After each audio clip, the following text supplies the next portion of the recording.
Друзья, мы добрались до берега Охотского моря, поселка Ивенск. И еще не знаем, что путь наш проляжет гораздо дальше. Туда, где заканчиваются любые дороги и начинается бесконечная северная тундра. Там, на самом краю Магаданской области, у границы с Камчаткой, затерялся маленький корякский поселок, где живут всего около 20 человек. Без декораций, без фильтров. Жизнь, как она есть, на крайнем и суровом севере. Мы сломали танк, ранили Тайсона, но все равно дошли до конца. Итак, добро пожаловать в мир тундры, ветра и настоящего севера.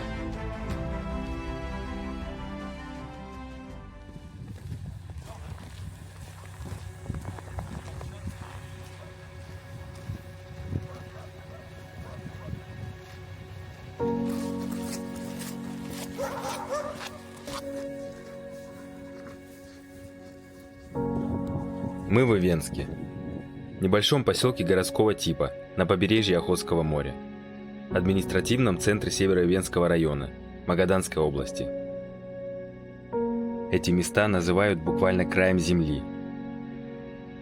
Здесь, у устья реки Большая Гарманда, бескрайняя тундра встречается с холодным морем, а следы цивилизации словно растворяются среди сопок и снежных просторов. Сегодня тут живет около 1500 человек. Гораздо меньше, чем во времена расцвета советской Колымы. Жизнь по-прежнему тесно связана с природой и морем. Охота, рыбалка, оленеводство, сбор ягод и грибов – все это остается частью повседневной жизни местных жителей. А суровое Охотское море и северная погода до сих пор задают ритм жизни этого поселка.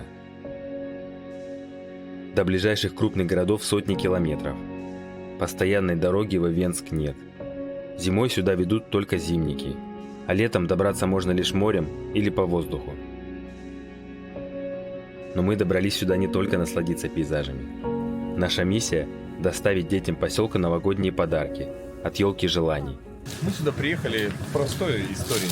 Вот эти подарки, которые в рамках проекта «Елка желаний», мы привезли сюда детишкам. Поэтому сейчас мальчику и девочку просто подарим подарки, которые приехали, как здесь говорят, с материка. Пойдемте.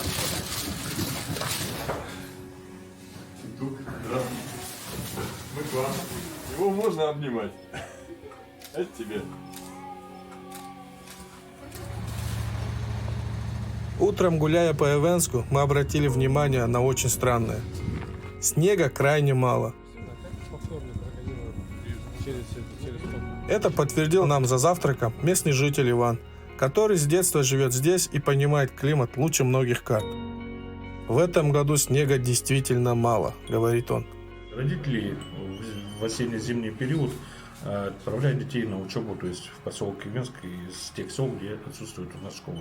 Это Гарманда, Гижига, Топовка, Верхний Парень. Да, оленеводческие бригады. Вот. Также отправляют и детей из труднодоступных оленеводческих бригад. Завоз их осуществляется вертолетом, так как дорог у нас сообщения нету с селами. Да, сам я с интерната проживал в конце 90-х, в начале 2000-х в интернате и знаю, в каких условиях должны проживать дети, к чему их направлять, ну и к чему, чтобы они стремились. Они обеспечены полностью всем необходимым. В тех условиях, в которых я проживал, по сравнению с теми временами, они живут в комфортабельных условиях. Ну и, конечно же, обязательно посещение у нас школы с ребятами, общение. Богдан расскажет о проекте «Хранители Севера». Пришли в школу, а здесь приготовили целый концерт вообще. Собрались дети, и я вот всегда говорю, что чем более труднодоступный населенный пункт, чем более он отдален вот от основной какой-то цивилизации, тем дети более искренние, их эмоции более открытые. Вообще, посещая такие места, опять начинаешь верить в чудеса. Поэтому тут хорошо, очень хорошо.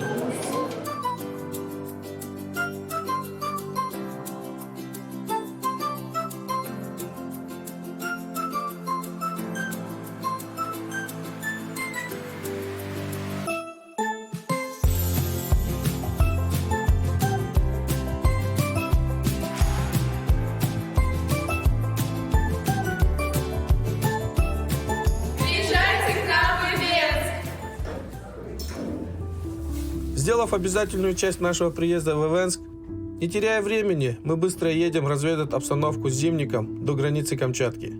Нашему пытливому уму путешественника-исследователя эта ситуация с малым количеством снега не дает покоя. Едем в гараж к ребятам, которые возят продукты и топливо в Верхний Парень на вездеходах. Они владеют самой достоверной информацией. До Парения вы доедете или Парень? В Парении до перевала. Качкар. Все равно там она. Не свободен.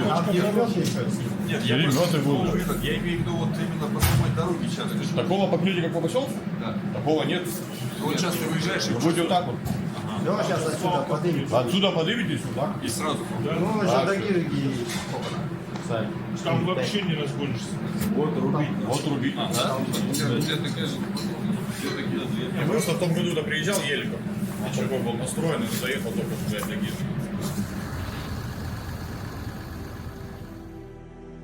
Для любого автопутешественника это не просто факт, а вызов. Потому что в Арктике есть один неписанный закон. Ты можешь планировать маршрут, собирать экипаж и мечтать о дороге. Но если природа не позволит, ты не проедешь. Здесь, на краю света, понимаешь, удача и везение важны не меньше навыков и техники. И с этой мыслью наше путешествие только начинается.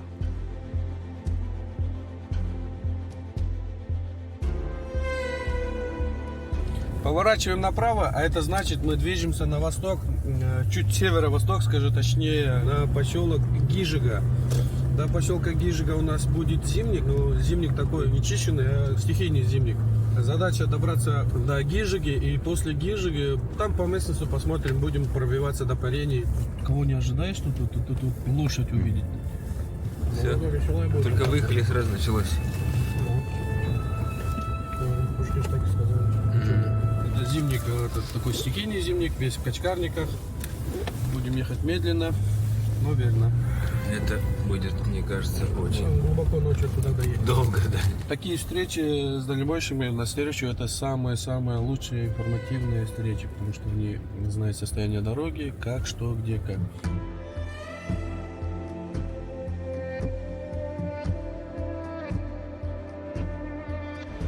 Самое это вот ехать по качкарнику. Километраж маленький, но целый день будешь ехать.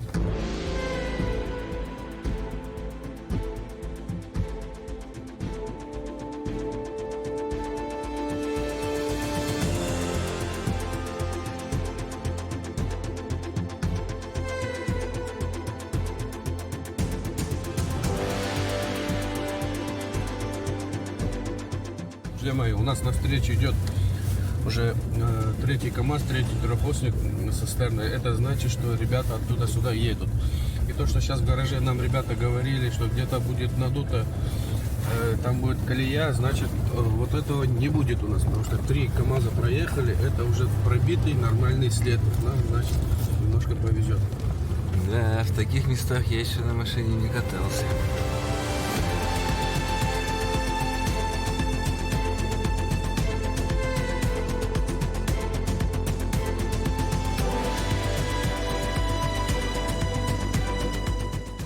Вот, возможно, сейчас у нас налет первый будет. Вот, спускаемся к речке.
Вот это дорога, да?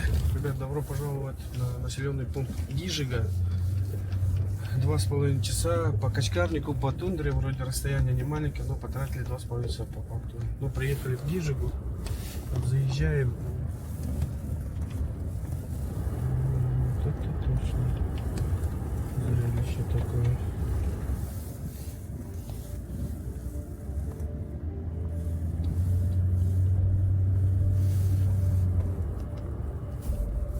Детская площадка.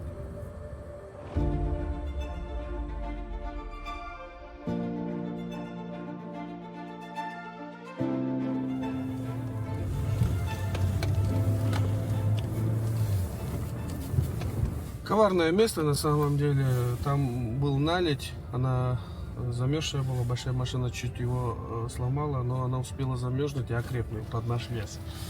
Если бы там мы бы его проломили, ну чуть-чуть, наверное, здесь этот некий такой спецучасток был бы у нас, потому что там лед уже толщину набрал, и она с диагоналкой, с выходом на такой на косой поворот. Это достаточно препятствие для машины. Тут и реально-то думал, что у нас будет так. Светит,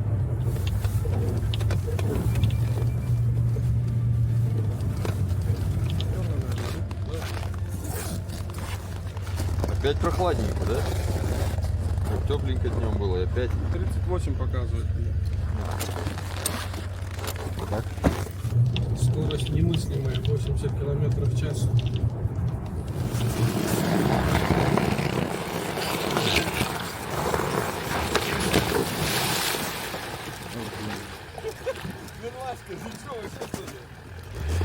Я понимаю, что тебя шикарит. Стоп.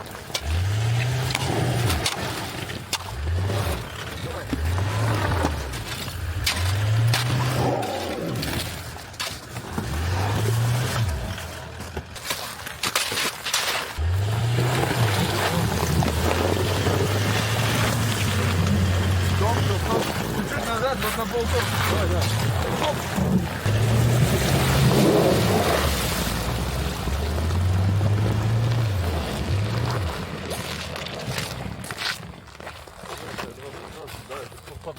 Как говорил мой дед, командная работа и любая ситуация, даже самая сложная, решается очень быстро.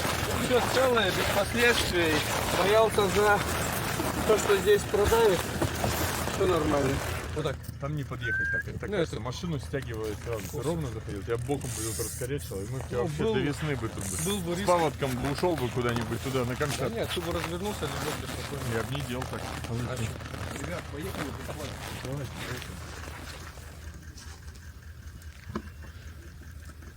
Ну что, наше первое такое серьезное препятствие на этой дороге. Ну, скажем так, она не серьезная, а полусерьезная, потому что у нас первая машина за счет короткой базы она сама выехала, а мы там чисто немножко помучились из-за того, что база длинная машина, и она носом просто в землю уперлась. И поэтому чуть-чуть пешной надо было поработать. И пешной поработали, машина сама вылезла. Серьезно, когда уже вспомогательными средствами машину вытаскиваешь. Ну, тут как бы командно слаженная работа. Всё, Ох, вот. это уже колодки, да, сцепились? Тормоза прилипли, называется.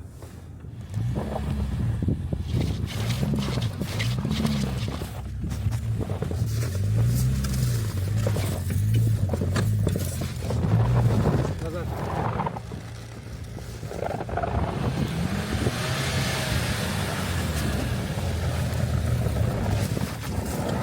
Подожди, я назад отъеду.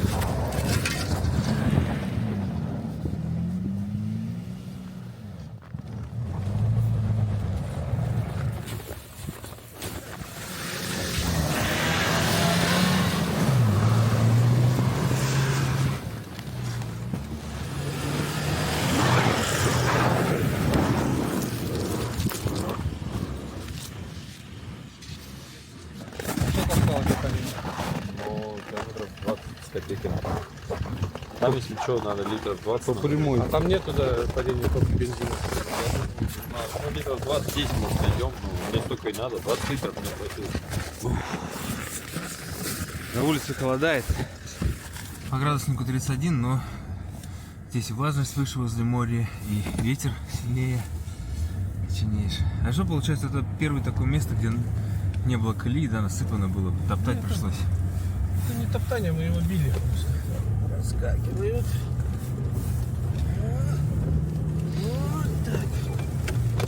Ну, там место такое, что с двух сторон, как коридор, как стена, кустарник растет. Там снег не выдувается, а наоборот надувается этой поземкой. Поэтому такое собралось. И ее топтать никак. Просто его бить надо.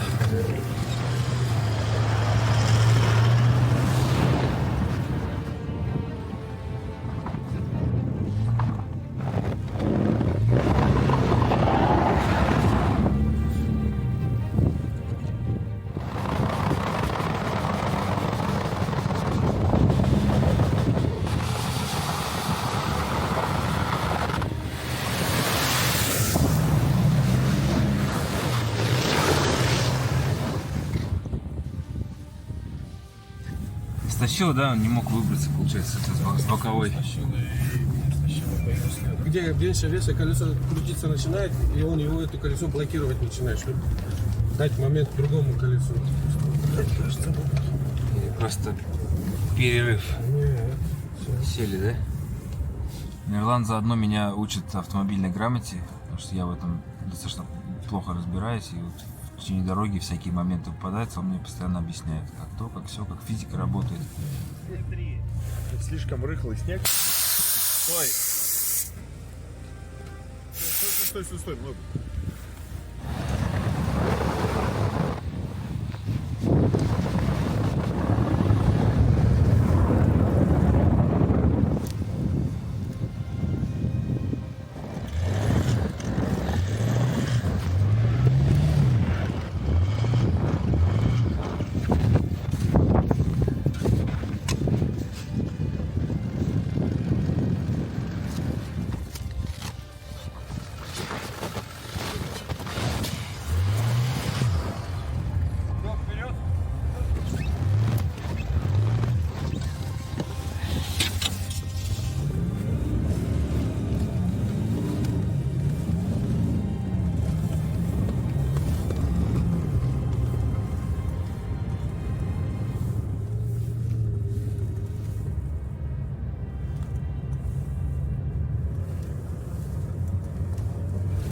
Как же приятно после такой долгой дороги увидеть вдалеке огни поселка. Какая дорога неприятная. Неужели, блин, перед поселком.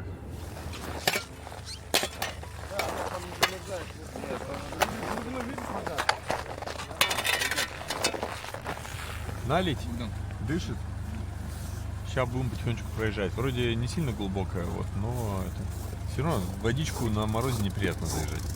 Тормоза примерзают, колесики там, все дела. Помочь аккуратно.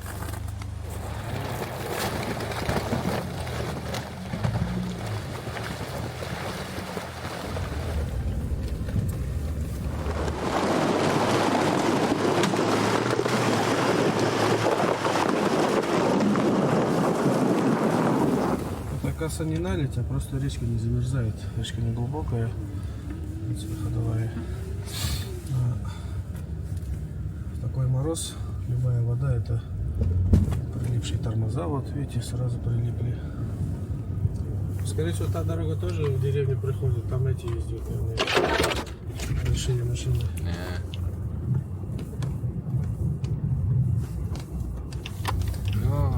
Все. Огни, собственно.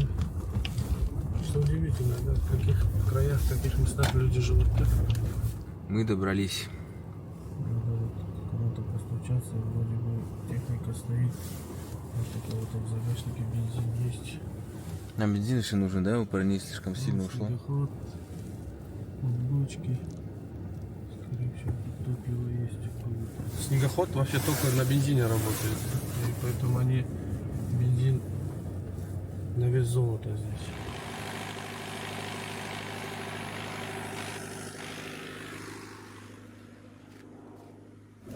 Они, наверное, думают, что мы сегодня не дойдем.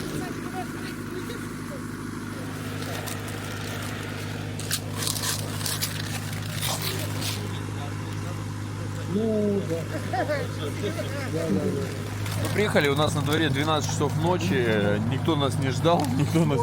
Местные ребята сказали, что ну мы не будем туда звонить, говорит, вам ехать дня 2, приедете завтра к вечеру, всех там увидите, а мы приехали сегодня вечером, вот, неожиданно.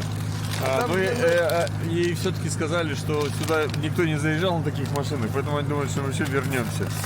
Вот, 12 часов ночи пришлось разбудить девушку. Вот, она отвела нас к своему сыну, и мы сейчас идем ночевать в дом, просто к парню, который вот нас приютил у себя. Сейчас все вам покажем. Берем еду вкусную, у нас, как всегда, наши вот эти вот... Где мы заселяемся, там возможно будет пельмени сварить? Конечно, это дом, поэтому я говорю, давай берем с собой еду. В общем, сейчас вы сами увидите, что я вам рассказываю. Тут хорошо. Приезжайте, курорты Магаданского края. Вот так вот никто в нас не верил, а мы добрались. Доехали до Парени.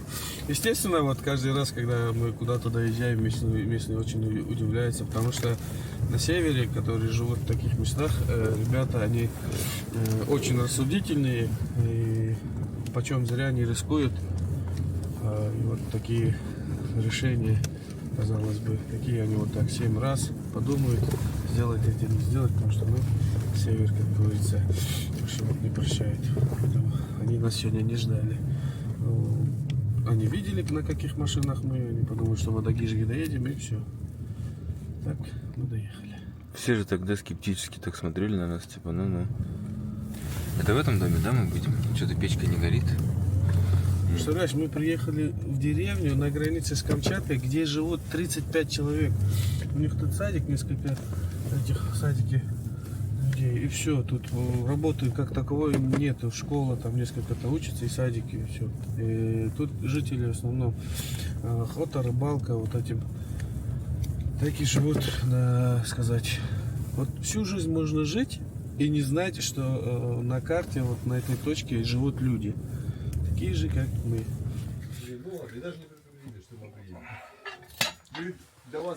Витя, спасибо тебе, приютил нас, такую толпу в своем уютном жилище. Ну, это бабушкина, да, ты говоришь, дом, пока следишь, чтобы не вымерзло зимой, да? Потапливаешь и заодно живешь тут. 29. 29? Я думал, у тебя вообще где-то 22-23. Женатый? Нет. Нет еще? А чем занимаетесь тут? Ну, я работаю в бригаде. Ну, это оленеводство. Оленеводство? Это община, да? Да. Сколько оленей у вас?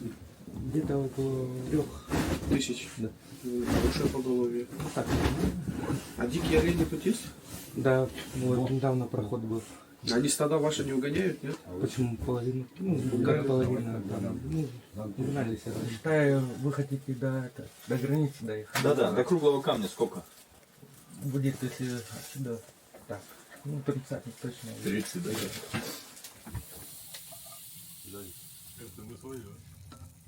Ага. Себе продукты привезли. Ага. Вот сюда вот ноги положены. Вот у меня тут местечко. Давай я могу... О, мы приехали, нас не ждали, но гостеприимно приютили. Вот Виктор нас в своем доме. Мы очень тесненько, плотненько, но зато дружненько всей командой ложимся спать. Прям, как сказал Александр, на самом краю восточного Магадана. Первые. Спокойной ночи. Нажми play, подожди. Испытано на себе. Все как спалось. Отлично. Самое главное, что в доме всегда спится лучше, чем там в машине или где-то еще. А еще и на кровати.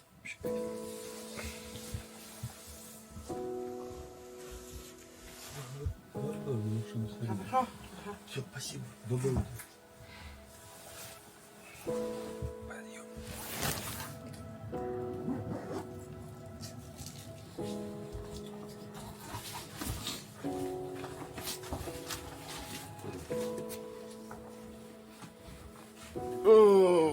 Доброе утро, народ. Что, никто не замерз, ребята? Хороший матрас, спасибо. Вот так, кстати, шалаши, это, оказывается, дрова. Вот вчера мы обратили внимание, везде стоят. Они их так выставляют, чтобы и подсыхали, и снегом не заметало. Верхний Парень. Небольшой и один из самых труднодоступных поселков, расположенный на северо-востоке Магаданской области. Поселок находится в тундровой зоне. Постоянных автомобильных дорог сюда нет.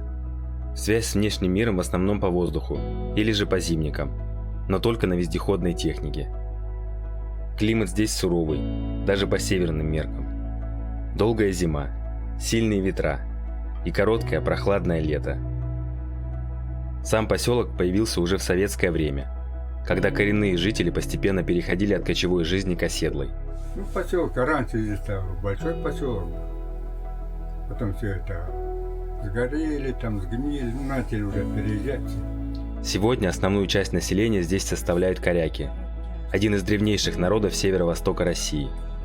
Их традиционные земли простираются от внутренних районов тундры и до побережья Охотского моря. Жизнь многих семей по-прежнему тесно связана с тундрой. Одни продолжают заниматься оленеводством, другие – охотой, рыбалкой и традиционными промыслами. Для коряков природа не просто окружающий мир. Это часть жизни, памяти и культуры. Здесь до сих пор сохраняются знания о земле, погоде, миграции животных и жизни в условиях севера.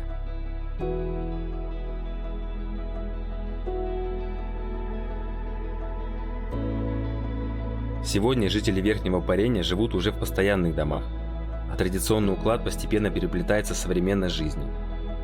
В поселке есть связь и даже интернет. Работают дизельная электростанция, детский сад и фельдшерский пункт. Продукты и топливо завозятся сезонно.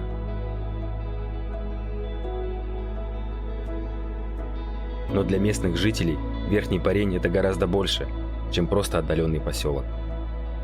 Это земля предков, родовые места, старая память и связь поколений. Переезд в большие города для многих означает потерю родного языка, традиций и связи со своим народом. Поэтому, несмотря на изоляцию и суровые условия, многие семьи сознательно остаются жить здесь. Сегодня корякский народ сталкивается с сокращением численности и постепенной утратой языка. Но именно в таких северных поселках все еще сохраняется живая связь с традиционной культурой и землей предков. Сейчас у нас будет холодный запуск. Так. Ой, какое сиденечко холодненькое. Ну-ка. Ух ты. Молодец. Что-то у нас с машиной случилось.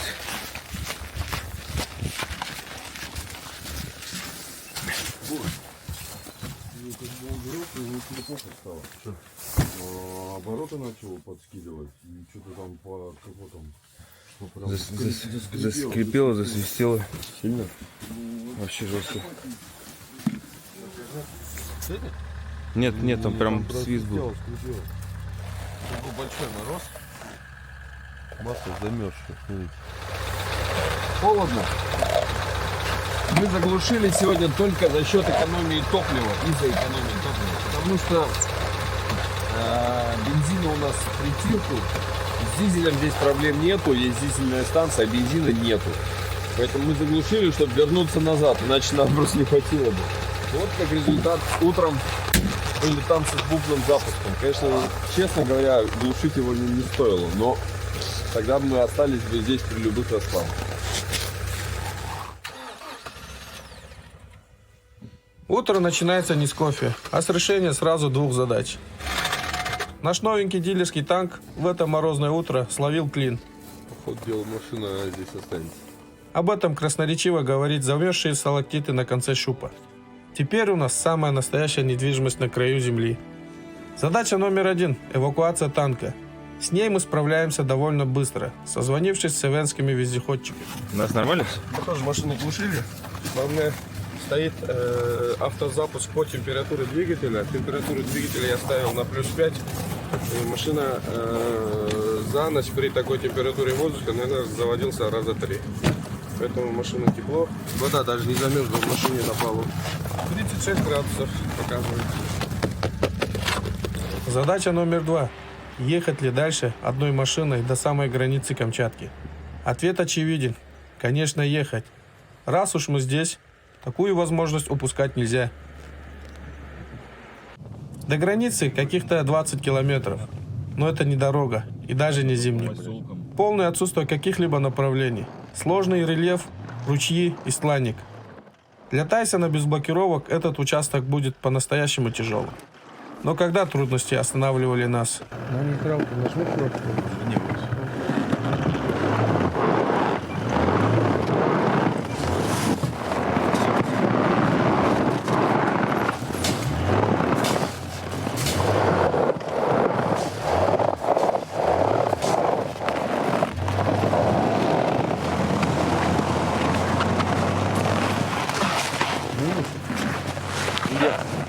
Трубку задней печки перетерла.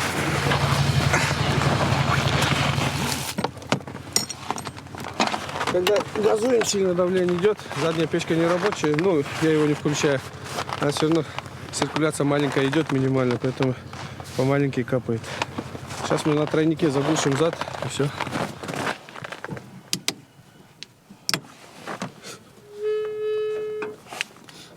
Местная радиостанция. Ровно, главное, сделать. Выйду ночью в поле с конем.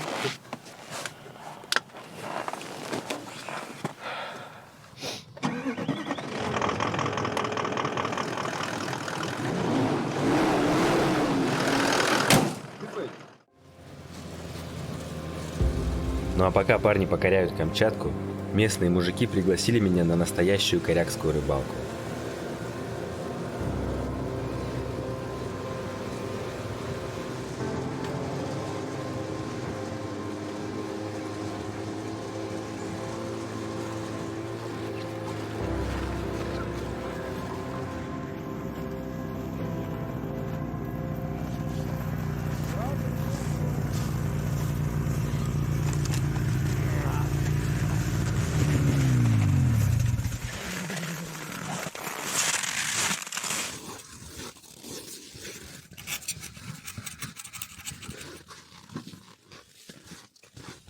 Сегодня у нас Алексей Дмитриевич и Александр Андреевич будут показывать настоящую корякскую рыбалку на хариуса.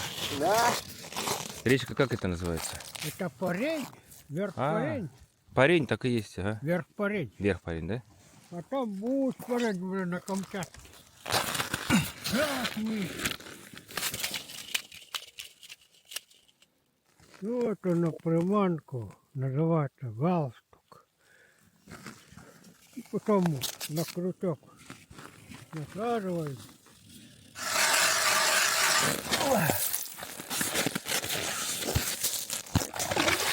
Искусственная икра вот. Рыбачим летом. Попадается красная рыба. И корку делаем, чтобы, блин, зимой ловить, чтобы приманивать. Осенью начинаем прикармливать. И она на одном месте стоит уже здесь, на этой яме. И всю зиму ездим, рыбачим здесь. Иногда бывает ниже, вверх ездим, то там тоже есть рыба. Харис, мальма, каталка.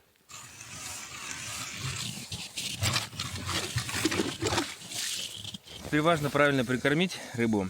Вот мне посоветовали взять такой плоский камень, найти на берегу, положить сверху икры, попрошу сейчас, и вот так вот его тихонечко опустить в воду, чтобы она утянула икру на дно с собой, чтобы она по течению не ушла. Ну и будем надеяться, это приведет себя сюда, хариуса. Тяжело на мороз снимать, конечно, руки отмерзают, лицо отмерзает, но надо. Надо подержать на камне, да, чтобы оно... Чуть-чуть. Ага. Да, и примерзнет и вот так вот. Раз положили, чуть-чуть прихватится и все. Рыба начинает крутиться возле этого камня. Чтобы она не замерзла, за пазуху положим. Так по чуть-чуть уложим, чтобы сильно не объедалась. Все, икра прихватилась. Запускаем.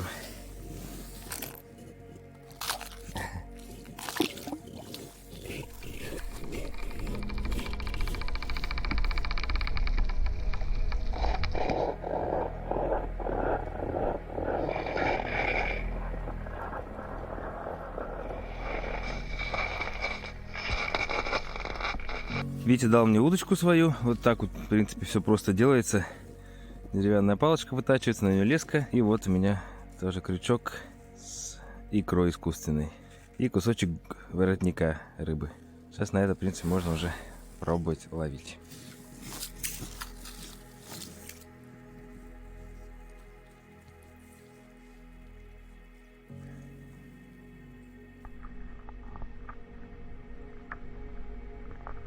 Ну, а в основном маленькие на перекате стоят.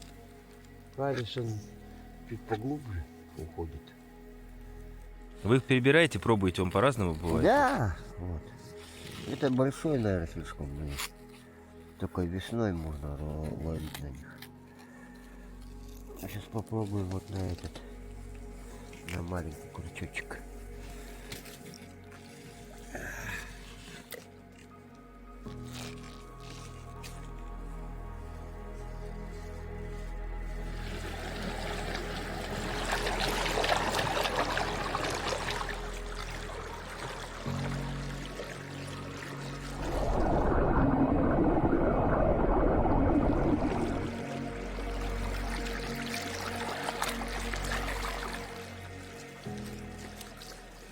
Мальма. Хороший экземпляр. Голец.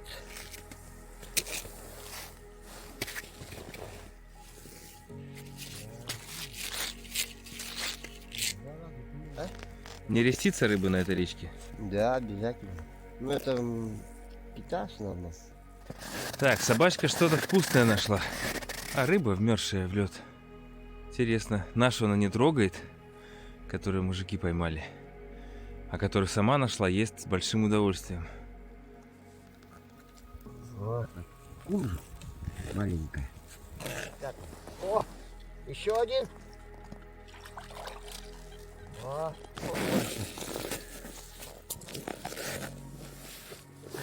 приманили, да? Начало клювать. Вот это самые ценные моменты, когда ты снимаешь, и у нас клюет, и вы вытаскиваете прямо под кадр. Потому что надо еще поймать. Я пока туда-сюда бегаю, раз, мужики уже тут наловили. Пока там, пока тут. Вот надо сидеть тогда с вами рядышком. Вот еще один. Ой, такой маленький. Опа. Надо же, я... Видно рыбу? Да, вон он. Вот. Это хорош.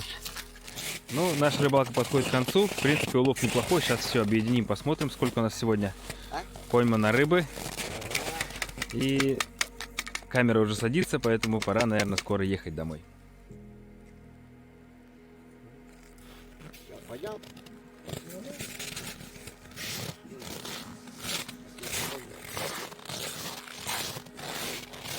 Ну вот, наш улов. Ну еще у вас в рюкзаке, по-моему, да, там еще рыбки. Очень хорошо сходили на рыбалку. А это, как вы говорите, рыба? Да, каталка. Каталка. То есть еще одну рыбку.